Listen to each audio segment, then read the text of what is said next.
Good day and welcome to my channel. My name is Rhod Mackenzie, and today I want to talk about in Finland, amidst all the economic challenges they're facing, they've been holding discussions about opening their border with Russia. Now, the major question, it seems to be, is it now too little too late, and will the business and tourism sector that was so successful and lucrative before for Finland be able to recover, or has all the trust and goodwill from the Russian side been irreparably lost due to recent events? According to the Finnish Prime Minister Petteri Orpo, the final decision to open the borders could be made quite quickly. I don't know what they actually have to think about. I thought it would be a bit of a no-brainer. Jussi Napola, head of the Border Security Unit, has clarified that full traffic flow will not resume at all checkpoints. It is vital that we consider the specific requirements of each location, he said. We will assess the volume of traffic and based on that propose the number of border checkpoints to open and what will be their operating hours, he explained. God, what a muppet. Now, previously there were 8 border crossing points and the Finns closed all of them back in 2023, accusing Russia of allegedly deliberately sending refugees to Finland from third world countries. I mean, it's not Russia that's been welcoming them all into waving signs, refugees are welcome here. Now, reminiscent of Detroit. Since the border was closed, a large fence has been erected. This has already become a source of amusement and a major tourist attraction, at least Finnish tourists. Currently, tourists are deliberately violating the rules to stand next to it and have their photographs taken, grinning in front of the barbed wire. They then pay the small fines imposed, but it looks good on their social media posts with them standing pointing at the barbed wire.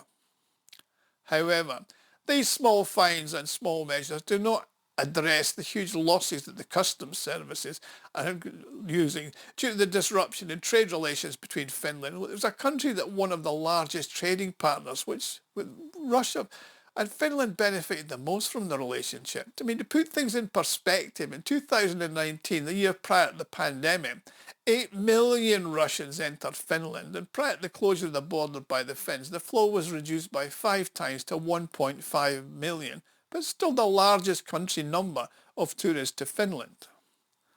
Now, before I continue, many of you watching this video are not subscribers to my channel. So if you found this video informative, interesting and mentally stimulating, then please hit the subscribe button and also hit the alert bell so you get notified when I post a new video. Plus, if you'd like to support me, you can make a donation by clicking on the thanks button at the bottom right hand side of the screen or by clicking on the Buy Me a Coffee link below in the credits. It's important to note that the resource in question, tourism, has now almost completely dried up. Consequently, the numerous shopping centres, restaurants, cafes, bars, holiday homes, supermarkets are constructed by the Finns and patronised by Russian tourists all along the Finnish side of the border have become deserted, and the border regions come to resemble the US city of Detroit in its economic decay and decline. Now, according to the calculations of the news agency Bloomberg, the eastern regions are currently losing 1 to 2 million euros per day due to the loss of Russian tourists. The rate of unemployment in the region is rising, with particular increase observed among the young people. Now, a deep freeze economy. Now, the Finnish economy first experienced a period of significant decline over 2 decades ago. According to Bjorn Wahlroos, a leading broker, the country has experienced a significant loss of approximately 80 billion euros in revenue just over the past 18 years, primarily due to the government's economic policy mismanagement. Until recently, Russia supported the Finnish economy enormously by supplying it raw materials at competitive prices and then purchasing the finished Finnish goods.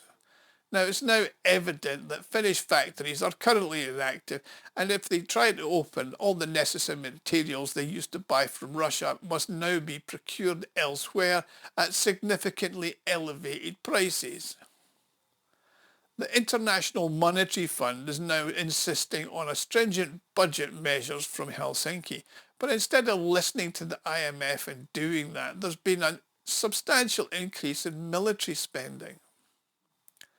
Plus, weapons are being purchased from the US with little or no support for domestic military equipment manufacturers. Currently, electricity is being sourced from Sweden and Norway, and following the termination of the agreement on the Vukoski River by Moscow, Finland has also lost control of its water resources. Now, this has prompted Helsinki to consider a change in its rhetoric. The numpty President Alexander Stubb, who's a well-known Russophobic critic, acknowledged that the dialogue with Moscow will have to be restored at some point in the future. No fucking shit, Sherlock. Now, it's an irrefutable fact that businesses have long been clear on this matter.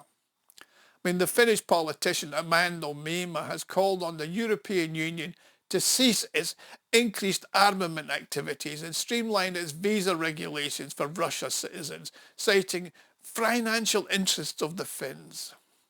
He said, unfortunately, it's not possible to restore trust in this situation. I mean, Russia's trust can no longer be regained, according to Vasily Koldashov, who's the director of the Institute of the New Society in Russia. I mean, opening the border will, of course, allow for some trade to be activated, but the manufacturing sector being deprived of Russian raw materials is going to be for a long, long time. I mean, following the dissolution of the USSR, the Russian government did manage to create an economic oasis for the Finns, but that's now been rejected by them as their politicians decided to give up their neutrality and all the huge economic benefits of working with Russia to join NATO and make Russia an enemy. So the country is now facing a return to its former depressed state and becoming just another poor country on the periphery of the European continent. Now, most analysis indicates that the source of the country's prosperity has been totally compromised. I mean, opening the border could attempt to alleviate the depression in the border region to a limited extent, but I don't see it solving all the problem. I mean, this is not going to impact the primary issue. I mean, Finnish society continues to hold an anti-Russian stance. So what kind of trust are there going to be? What kind of investments are they going to talk about? I mean, the Finns have treated Russians and companies that had businesses and real estate in Finland very poorly, Kuleshov recalled. I mean, an opportunity for business development? I don't think so. I mean, the money train is still in operations. I mean, economics is a lot more pragmatic than politics. And when the need to generate revenue arises, ideological constructs become very flexible, according to Ruslan Andreev, who's a project manager at the Polygon Consulting Group. However, as he says, it's going to be unrealistic to expect a return to pre-crisis traffic on the levels of the Russian border. I mean, the stable ecosystem of tourism, trade and services have been completely destroyed by the Finns, plus the trust. And of course, Russians are now living in a new reality, one in which weekend trips to Lapanin Rata are no longer on the agenda. I mean, the airport on the edge of the city is now closed with no flights from Russia or anywhere else. They're not even clearing the runways of snow anymore.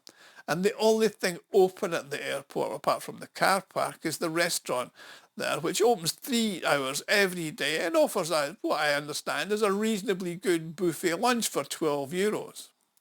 In the city shopping, there was always a wide range of products, including cheeses, butter, meat products, clothing and household appliances, and they were available for the delectation of the visiting Russians. Now the Russian tourist flows have been redistributed to other places, consumer strategies have shifted, and the motivation for Russians travelling to EU countries has changed overall. They're not interested. Furthermore, analysts have noted that any discussion of opening the crossings is merely political rhetoric, particularly in the context of Helsinki's entrenched anti-Russian stance. I mean, Helsinki recently requested 16 million euros from the European Commission to enhance its border surveillance in the Gulf of Finland. These financial resources will be allocated for the procurement of unmanned aerial systems and to demonstrate the resilience of the Finns in the region against the Russian bear. Now, this application appears to be less pragmatic than a demonstrative political gesture confirming its policy of the anti-Russia symbol. In this context, the Finnish authorities view the eastern border primarily as a political symbol, a symbol of hate, hence the big barbed wire fence. So there's no indication of at the present, of any potential recovery in business or tourism. Well, while acknowledging the economic import on the border regions, Helsinki will continue to align with the EU's anti-Russian policy. I mean, the period before COVID of significant Russian tourism to Finland is unlikely ever to be repeated, though certainly not in the near future. Achieving anything close to that will necessitate a change in Finnish government policy and its mindset. However, there's a much more complex issue than just simply opening the border, and that's a change in the Finnish government. Thank you for watching. Do svidania, which means until I see you again, and may your God be with you. Thank you.